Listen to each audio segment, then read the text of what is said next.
De volta com o Band Cidade, Santa Catarina pode ser o primeiro estado brasileiro a receber uma missão internacional para acompanhamento de eleições. É um projeto piloto da Conferência Americana de Órgãos Eleitorais Subnacionais para a Transparência Eleitoral.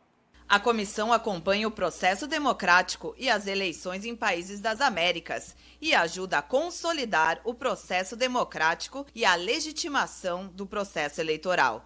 Nós atuamos com observações internacionais, em todas as eleições dos organismos subnacionais, nos Estados Federados, como no México, no Chile, Equador. Nós temos quase 10 observações ainda este ano, e basicamente pelo acompanhamento do processo eleitoral até o dia das eleições, incluindo aí a totalização. A partir dessa presença virtual, as observações gerais, as observações eleitorais neste ano têm começado pela via virtual, com reuniões entre os observadores e os organismos eleitorais nacionais, e depois no dia propriamente dito da eleição. O projeto piloto deve ser implantado na eleição municipal de 2024 em Santa Catarina, Tocantins, Espírito Santo e São Paulo. É um projeto piloto que nós vamos começar por Santa Catarina, até pela tradição do nosso povo, em especial do Tribunal Regional Eleitoral, da Justiça Eleitoral Catarinense, em demonstrar uma extrema qualidade na aferição, no processo eleitoral, enfim. Por isso que nós vamos começar aqui. Vamos continuar na política, mas agora com análise aqui no Band Cidade, com Roberto Azevedo aqui no estúdio. Tudo bem, Roberto? Boa noite. Boa noite, Rodrigo. Boa noite a você que nos assiste. A governadora em exercício, Daniela Rainer, designou 3 procuradores para tentar reaver os 33 milhões de reais que foram gastos na compra dos respiradores. Mas aqui entre nós, Roberto, parte desse dinheiro já não está recuperada? Pois é. É meritório você colocar mais gente para investigar o que está todo mundo investigando. Ministério Público, GAECO, Polícia Civil, Tribunal de Contas do Estado, o que se propôs investigar a CPI dos respiradores, só que faltou esse número. E não é o jornalista que está dizendo. São o Ministério Público, a Secretaria da Fazenda do Estado, a Procuradoria-Geral do Estado e também o Tribunal de Contas que dizem que este dinheiro já foi recuperado, 12 milhões dos 33 milhões. Então, na realidade, estes 3 novos procuradores, ou 3 procuradores que foram incluídos nessa nova tarefa, uma força de pressão que é válida, vão procurar 22 milhões de reais. E tomara que tragam de volta, que é o catarinense quer. É que esse tipo de informação, ela parece aquela informação de WhatsApp, de internet, que surge para criar polêmica. Surge para criar o fake news. E depois vem as explicações, não era bem assim. Não cabe a um governo do Estado fazer isso. Tanto é que, quando foi dada a informação, logo em seguida, assessores da governadora já correram para os colunistas, falaram comigo por telefone, que não era bem assim, que não eram os 33, mas 21 milhões, porque 12 já haviam sido encontrados. Então, esta é a posição. Todos nós queremos saber. Não usem esse fato assim como usam a Covid para provocar fake news. Não é bom. Não é uma solução inteligente. Dito isso, um grande abraço e até amanhã. Até amanhã, Roberto. O setor de turismo é um dos mais atingidos pela crise provocada pela Covid-19. Uma pesquisa estimou em mais de 35 mil o número de estabelecimentos do setor fechados por causa da pandemia. Veja na reportagem do Guilherme Bernardi. De acordo com a Confederação Nacional de Comércio de Bens, Serviços e Turismo, em 2020 a crise provocada pelo novo coronavírus fez com que o turismo perdesse mais de 35 mil estabelecimentos no país.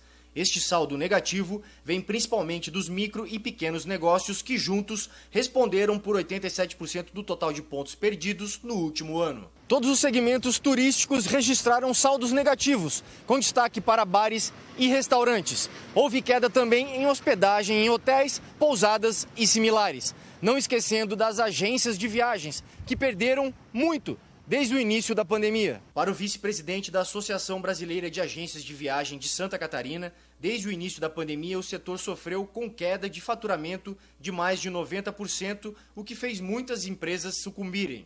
No segundo semestre do ano passado, houve um início, uma retomada, principalmente do mercado doméstico, mas infelizmente com a segunda onda né, que estamos ainda enfrentando aqui no Brasil, houve novamente essa queda brusca de movimentação. As companhias aéreas, inclusive, reduziram a sua malha, reduziram a oferta de voo a níveis de 40%, por exemplo. E também, devido a diversas restrições no Brasil inteiro, as pessoas acabaram ficando impossibilitadas de viajar. Segundo a empresária Júlia Chagas, dona de uma agência de turismo, 2021 segue parado, trabalhando praticamente com lucro zero, muitos reembolsos e, o que é pior, sem nenhum apoio governamental.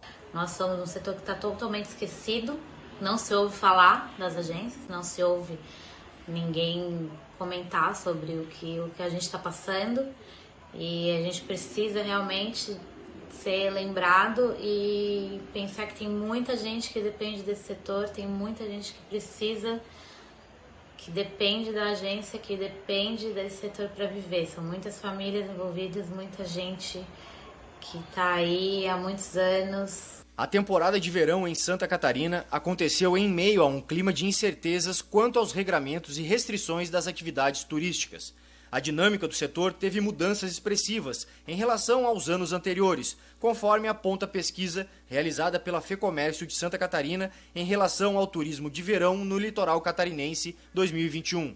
E ficou muito evidente nessa pesquisa a não vinda dos turistas estrangeiros para o nosso estado, os turistas que costumam vir para Santa Catarina na temporada de verão, da Argentina, Uruguai, Paraguai, Chile. Houve uma queda muito grande, significativa, e isso realmente causou um impacto no volume, no faturamento, no movimento aqui no estado. Também causando um impacto forte na não geração de emprego e renda para toda essa cadeia produtiva do turismo. E isso, com certeza, irá causar impactos durante o ano de 2021.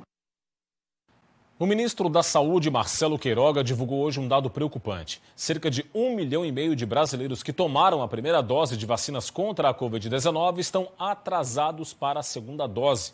Há pessoas nessa condição aqui em Santa Catarina. De acordo com o Ministério da Saúde, 44.184 pessoas ainda não tomaram a segunda dose da vacina contra o coronavírus. Desse total, 7 pessoas não tomaram a segunda dose da Oxford AstraZeneca. O restante está com a segunda dose da Coronavac atrasada. A recomendação do Ministério da Saúde é para que as pessoas com a segunda dose em atraso, mesmo após o vencimento do prazo de 28 dias da Coronavac e de 84 dias da Oxford AstraZeneca, procurem os postos de vacinação para tomar o reforço. E Santa Catarina é o primeiro estado a tornar a compra de vacinas contra a Covid-19 e insumos para a fabricação isentas de ICMS. O projeto de lei do deputado estadual Milton Obos, do PSD, foi sancionado hoje pela governadora em exercício, Daniela Rainer. A alteração fiscal ocorre um mês depois de o presidente Jair Bolsonaro sancionar a lei que autoriza estados, municípios e setor privado a comprarem doses. Hora de saber como vai ficar o tempo amanhã em todo o estado. Confira a previsão no Band Cidade.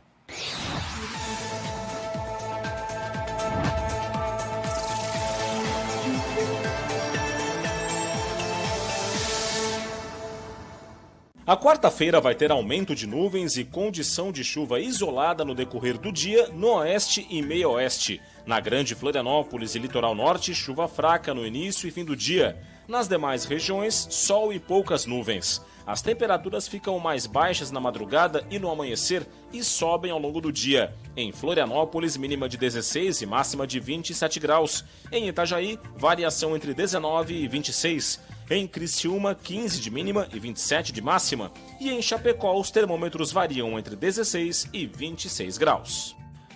No próximo bloco tem as notícias do esporte e veja ainda como a música tem melhorado o dia a dia de um hospital de Lages em meio à pandemia de Covid-19. Nós já voltamos.